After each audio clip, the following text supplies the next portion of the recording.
Hi everyone, welcome back to my channel. Today I've got a super duper amazing interview for you.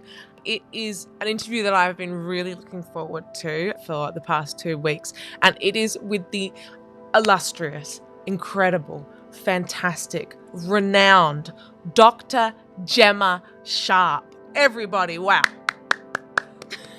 Thank you so much for that introduction. Wow, I've never heard like so many superlatives in my intro. Can I hire you to do all of my introductions? Absolutely. You were amazing. But thank you so much for having me, and I've been really looking forward to this interview as well, and I can't wait. Well, look, to start off with, would you be able to tell our lovely viewers perhaps your area of teaching, your area of research? Sure.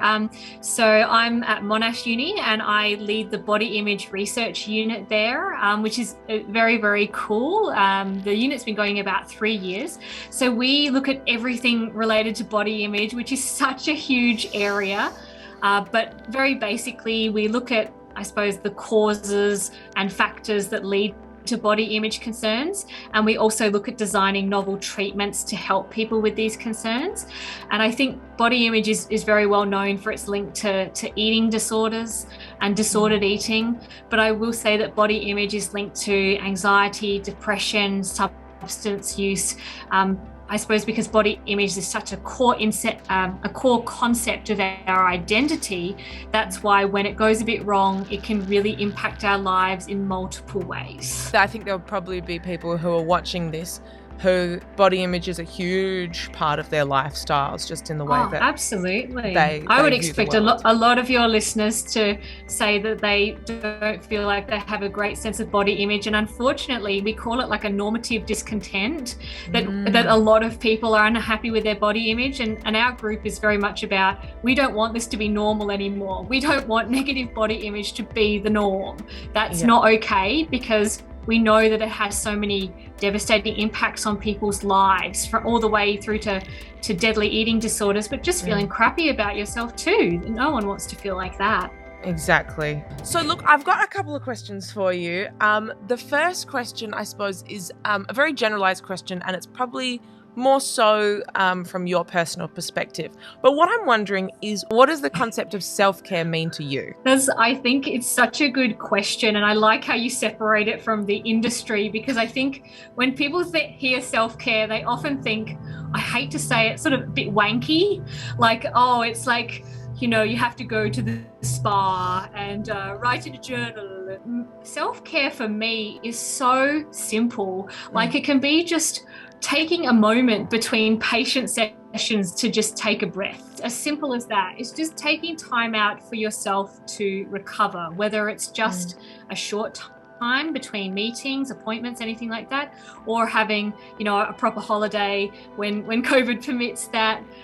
So it really just means taking time out for me, which can include a range of activities, like, I suppose, silly TV shows, like I feel embarrassed to even say some of the stuff that I watch, all the way through to, I suppose, more structured exercise, which I love as well, eating food that I love. It can be anything, and I think the broader people's definition of self-care, the better. I don't think it needs to be something so structured. It literally is just doing what you do for a short or a longer time as you like, doing what you love. In particular, in the last couple of weeks, I've heard a whole different range of views of how people view self-care. And one that particularly stuck with me quite poignantly was, it is exactly what it says it is, which is just taking care of the self. So I love that there's this really broad way that we see it, and I wish that more people kind of saw this idea of self-care as things that they're probably doing already. Absolutely. It can be like patting your dog for a few minutes. Like, that's what it's a lovely activity, being around pets, or playing in the sandpit with your young relatives, or it can be absolutely anything. Are there any specific self-care rituals that you haven't mentioned just before that you find really super duper helpful? Mine, I suppose I didn't say it specifically, but swimming. I mean, if I could be a mermaid, I would be.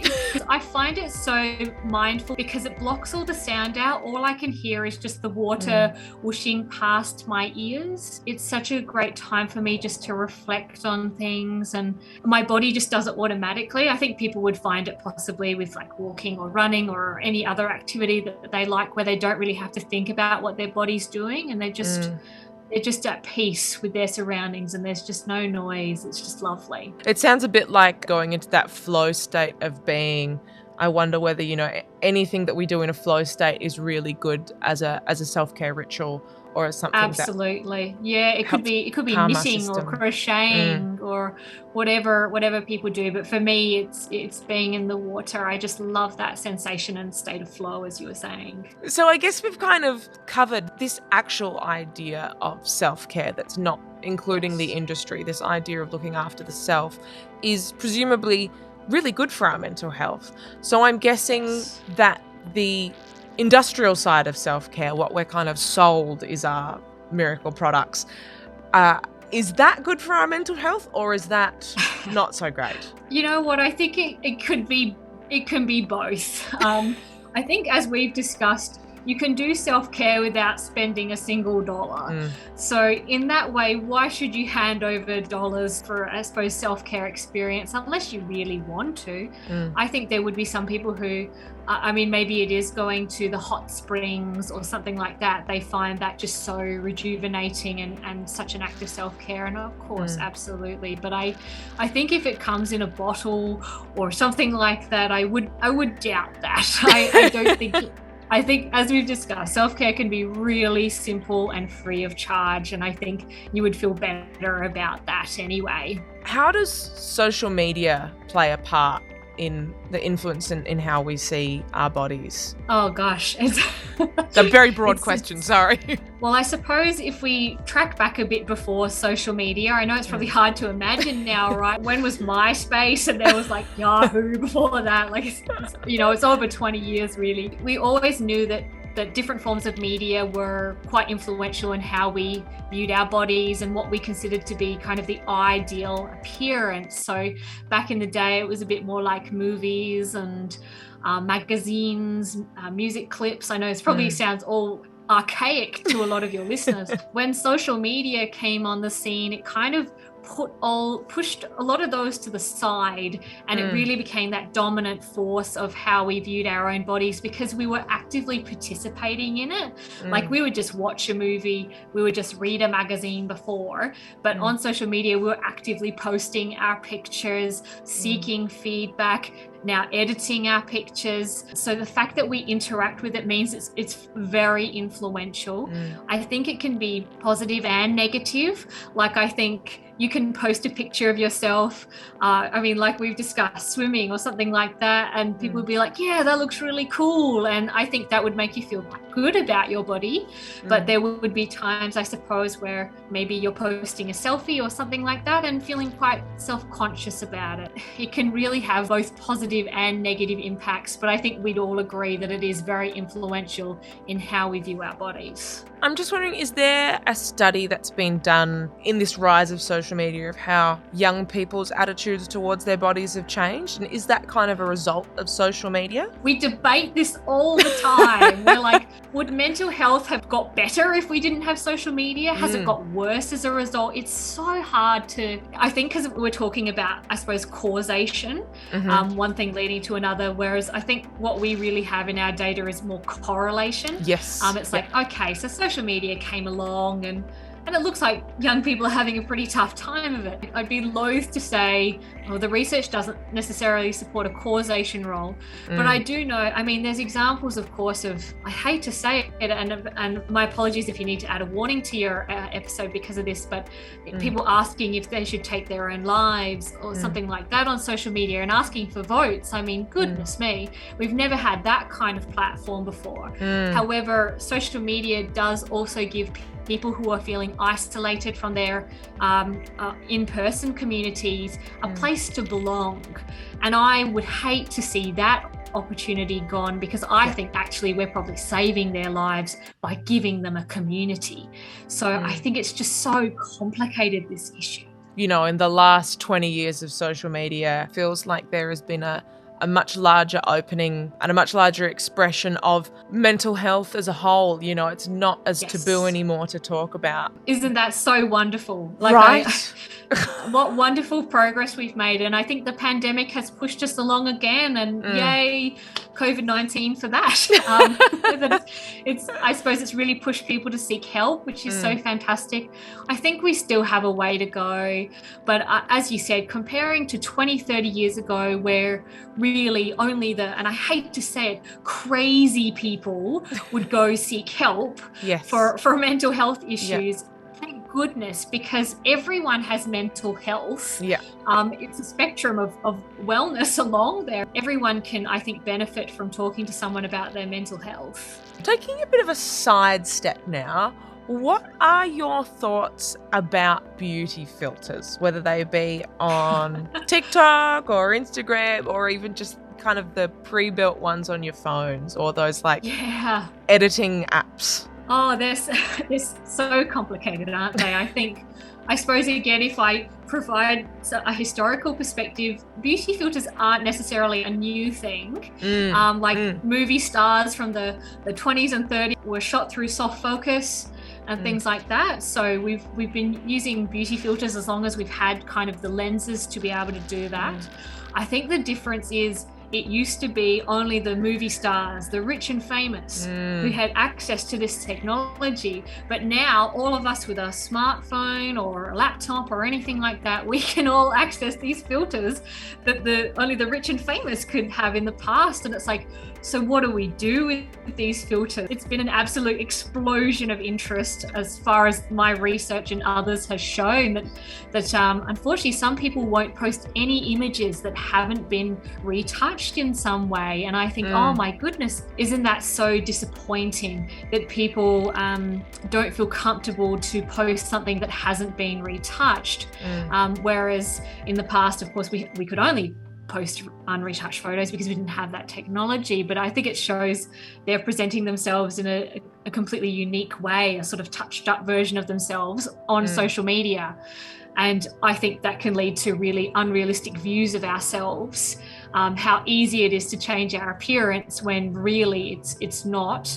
Cosmetic procedures and things like that have a certain level of risk attached to them. I'm certainly not opposed to cosmetic procedures, but I believe that we need to do good screening of whether someone has any underlying psychological conditions to make sure that they would actually benefit from the procedures, as opposed to people who are likely to be dissatisfied because they're not mentally well, unfortunately.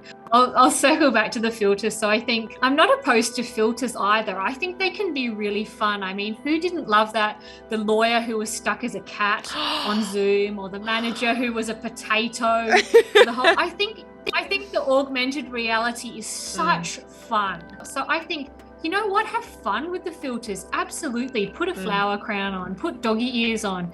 But I think if you're always touching up your photos and are scared to post unretouched, then I think that's something to definitely reflect on, because I think it is warping your own sense of self. And I think social media is a place to be authentic, really. That's the sense I get from research. For someone that is constantly retouching their photos, and I know that I'm a big proponent of constantly retouching, and years ago I used to do the slimming, I used to really heavily retouch my stuff. What would the steps be, do you think, to step away from doing that and still being able to kind of share yourself authentically?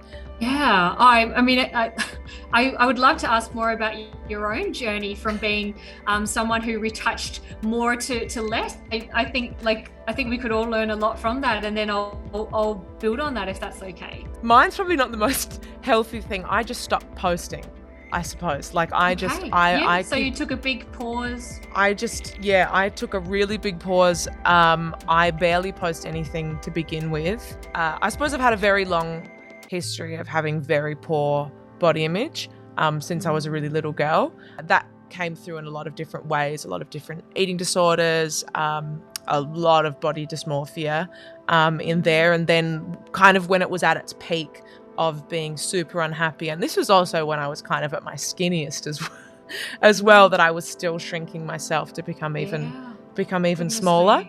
If it's such a negative experience, why would you go back to it? And I can imagine all the like selfie editing, you were feeling quite anxious around that, and then posting would have been extremely anxiety provoking. Yeah, when at the end of the day, the images themselves to the naked eye didn't look that particularly different to how they were originally. Also, looking back on it now, I mean, I would be lucky to post 5 Instagram pictures a year. I try and keep as far off of it as possible. I still consume a lot, which I guess isn't a great thing to be constantly like, But I find that the really tough thing to juggle with now is that I'll look back on pictures from myself from a while ago and I can't remember whether I've edited them or not. And I suppose why I also stayed off social media as well is because I started taking care of my mental health in the way of taking antidepressants, and that caused me to gain a lot of weight, as they often do. That's something we need to work on, isn't it? Right, this self-fulfilling prophecy of just like, okay, well, I've gained 20 kilos from taking escitalopram, which I've only recently just got off. My body's kind of spiraling out of control. It's a bit of a mess, to be quite honest with you. You know, I can certainly appreciate that, Caitlin. Like, my goodness, your body's undergone a lot of changes in not very much time.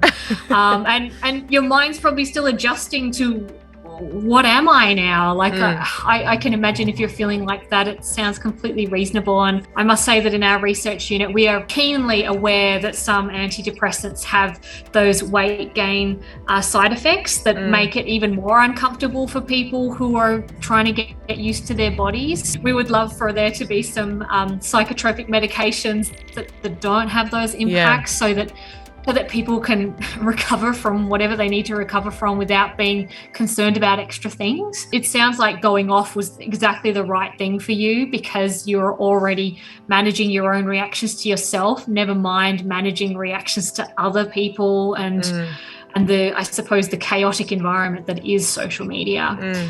On social media, there is a hierarchy, and you know the influencer is closer to the top of that, and I think they set a lot of the tone. I mean, I've seen when they've posted unfiltered shots that they've been criticized by their followers, and I find it absolutely appalling that they have taken this step and then received criticism.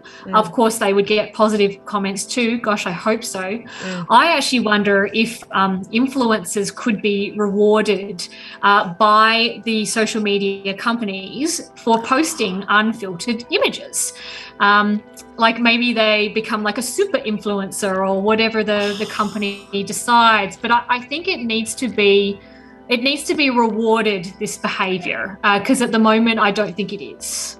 I don't know a huge amount of stuff about how social media is pushed, but I know that all of these... None of us do.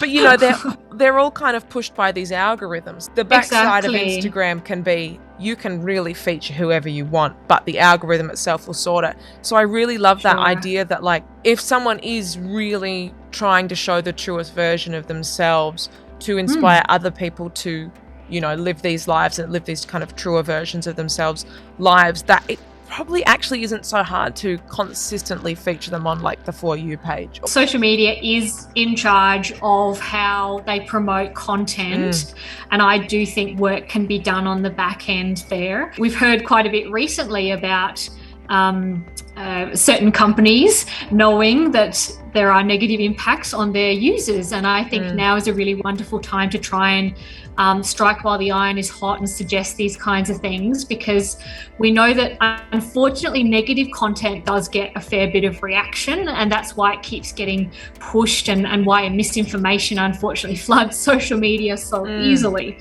So I think it's a conscious decision by them to promote content which is classified as more positive, and then us reacting to it to see that it keeps getting promoted.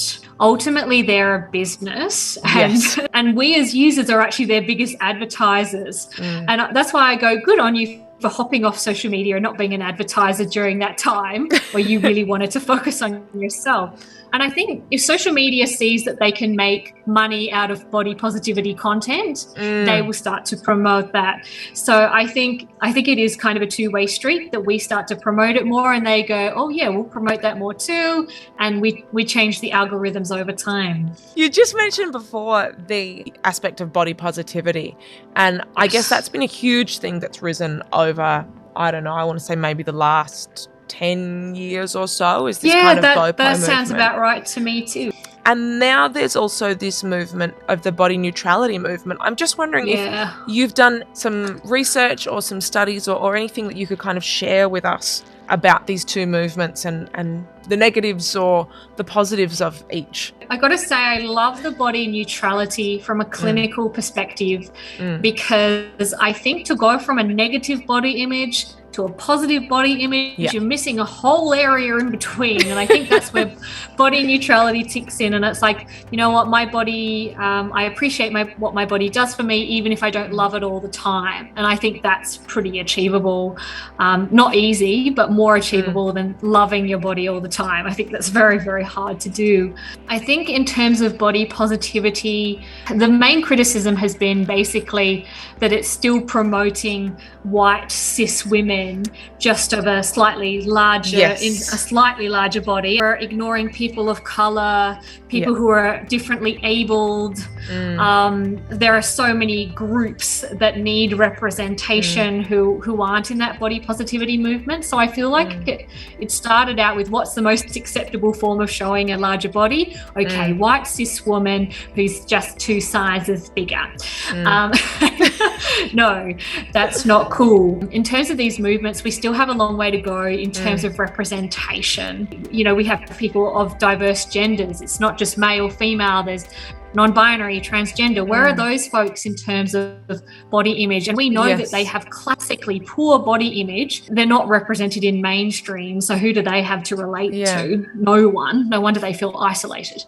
We did some research, it was earlier last year, and we showed that we could actually shift what people consider to be the ideal body size just by showing a wider diversity of body sizes. It was a pretty basic experiment. However, it just needed to be shown that could actually work, that you can shift people's set point through exposure. So maybe advertisers need to start putting larger bodies on people of color, people who are differently abled, people of different gender and sexual orientations, such that we can shift this set point away from what an acceptable body is. In fact, anybody's body is acceptable. If at the end of the day, the point of advertising is to sell things to people, then when the average size of an Australian woman is a size 16, say it's Target trying to push out a catalogue, why are we not showing women of different sizes on here so that everyone wants to go, oh, look, this looks really fantastic and awesome, and I would feel so powerful and beautiful wearing that. It seems like, you know, it still panders towards this thing of you must be skinny and pretty to be able to pull off this kind of look. When actually everyone is beautiful because that's what they already are. You know, they don't have to do anything. I mean, I think some retail outlets are going a little bit more down that line. I would like to see far more. I think absolutely, let's advertise the larger sizes and have the larger sizes in stock. There's sort of these more boutique outlets, and where the size just does stop, and it makes it feel like fashion is only for certain sizes, and that's just rubbish. Fashion is for all sizes. So I guess with all of these things considered, we've spoken a lot about the negative side of social media, where these limitations are. What are some ways that we can cultivate a healthier relationship with social media in the way that we see it and the way that we ingest it? Social media continues because ultimately we do enjoy at least some of our time on there, because we have a sense of community. We connect with people we wouldn't be able to otherwise. I think the pandemic has really illustrated that when we haven't been able to catch up face to face, social media has actually been really, really good at keeping us together. If we narrow our range of interests on there, then it keeps just pumping us that narrow range. So I think because social media has so much content, and if you have any interest, I'm sure there'll be a page or a group that also has that interest on social media. So keep following a diverse range of interests, because if you're presenting your authentic self on social media, which I know a lot of us aim to do, then we're multifaceted, multidimensional, and we have a range of interests. So I always encourage people to follow a range of interests, particularly those that are not just appearance based. So if you're interested in travel, if you're interested in gardening, cat videos is something I watch a lot of. Keep following your range of interests. If something is making you feel crappy, unfollow it. There's nothing holding you to follow something that consistently makes you feel crappy. Because I think social media can be really inspiring. Like, you might be following, for example, Grace Tame. I think she was a magnificent Australian of the Year and was putting out a lot of inspirational content. And I think, well, why wouldn't young girls and people of all genders want to follow her and see what she's up to? So I think there's lots of things that we can do on there. Is there any way, it can be through social media, it cannot be through social media, but are there any kind of ways that we can help cultivate healthier relationships with our bodies themselves? Like, it's such a good question, and that's exactly why we developed our chatbot intervention called Kit. Yes. So Kit, thank you.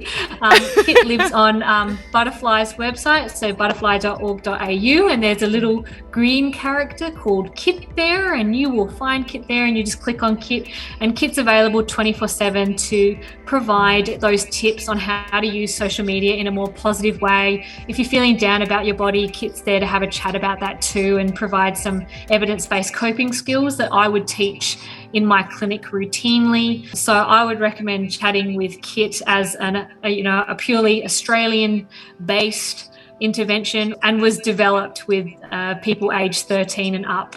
So we really did a strong co-design process to try and give people what they wanted to answer what they were struggling with on social media, as well as offline too. How did Kit come about? Like, how and when, and how did the idea for Kit just come up? It was ages ago. It was 2018. Wow. So it just shows how long these things take in the lead up. I would try and do social media education with my patients in clinic, and we'd have really good discussions, and then my patient would come back and say, we have these good discussions in session, but when I'm actually on social media, when I'm online, I kind of forget all that. And I was like, so we need that voice of evidence-based support online and sitting in social media. And so that was where the idea of Kit came up, as someone or a device people could talk to 24/7 that gave them the good oil of how they might be able to help themselves when they're not feeling very good about their bodies. How was the response to Kit's launch? We're actually very thrilled. So in, I think it was less than a year, Kit had spoken with over 20,000 people in Australia. So we never expected that many users, but we're really thrilled. So we know that Kit's being well used, and some really lovely comments. I'm writing up that paper at the moment. We already have one Kit paper published, which we're very proud of. It actually won an award just last week. So thank you, Society of Mental Health Research, for our award for our Kit research. I think people would love a chatbot that could just talk like a human, which of course we would love to. Technology's not quite there yet, but obviously we want to keep improving and offering people the best technologically yet safe support that we can. So we think that AI and mental health are a fantastic marriage, and we look forward to leveraging AI more, because there aren't enough therapists for the demand that we have. Using artificial intelligence can be a way of helping people maybe who are more in that sort of mild to moderate end of distress, could be well managed by a robot, and then when people obviously exceed the capacity of that, they of course go seek support in person. Is there any other ways that you've come across in your research that you've also seen? I mean, it might have been something that inspired Kit, but other technology that's really helpful and people might want to check out? I think there are some wonderful resources online. I think the Dove self Self-Esteem Project. Anyone who looks up those resources will be well served. I think what they do very well is show like what goes on behind the scenes in social media and just how much it takes to get that quote unquote perfect selfie. And I think those kinds of social media educational tools, and I do think Dove are very good in that space. Butterfly have a wonderful group of lived experience voices, and they often put out content. So I would recommend following Butterfly's social media pages. There's always really excellent messages there too. So I think there's a lot online, like reputable sources like Butterfly, Eating Disorders Victoria, Dove Self-Esteem Project, those kinds of reputable outlets. You will find a wonderful suite of resources. What sort of self-talk should I be doing on my journey to becoming hopefully the world's most famous wellness influencer? I love this question, and I think you're well on the way. And I wonder, you might be experiencing some self-doubt, which all of us do, but I hope you're also getting lots of positive messages in your head too. And I think whenever I sort of teach about self-talk, I always think, how would you talk to a friend? And we talk about the compassionate friend exercise. And it's like, would you tell a friend that they have no hope at becoming the world's best influencer and, You'd and hope that they're not. rubbish? So it's like, why don't we talk to ourselves like we would talk to and encourage a friend or a loved one? Because that's likely to be far more encouraging and get us where we need to go. Because if we're plagued with doubt, it tends to stultify action and taking those necessary risks to get where we need to go. To conclude all of our interviews, which we've been doing, is to ask one final question, and it's absolutely just in relation to what we've been talking about. But do you think that it is possible that I will become the most famous wellness influencer on the internet by 5 p.m. this Saturday? It's currently Wednesday, for anyone watching. Look, you've got quite a few days up your sleeve, and I believe in you. I think you can do it. I think you've got the runs on the board and you've got some time. Yes, I 100% believe you can. Thank you so much, Gemma, for chatting with me today. I have learnt so much about... It's been a real pleasure. Thank you so much. Yeah, it's been really, really lovely, and I'm sure that people watching this have found it so incredibly beneficial. Thank you for these incredible resources. We'll make sure that everything that you've talked about has been linked down below, thank you so including much. the incredible Kit. Please, everybody, try Kit. Yes, Kit, my chatbot child. My parents talk about their chatbot grandchild. So it's a real family thing. And yes, we're just very proud of young Kit. Please keep up to date with everything Gemma is doing. Of course, that can be via Twitter, that can be via probably the socials and just all of those general like expert profiles they have as well. Absolutely. Yeah, Google my name and Monash, you'll find me. And on Twitter at GemmaSharp11, you'll find me. Thank you again, everybody, for watching. Please let Gemma know how incredibly thankful you are for her wonderful insight today. As per usual, you can do a like if you enjoyed the video. You can give us a comment telling us about things, maybe telling us about some of your experiences with body image. And apart from that, we hope you have a wonderful day, and we will see you in another video. Goodbye!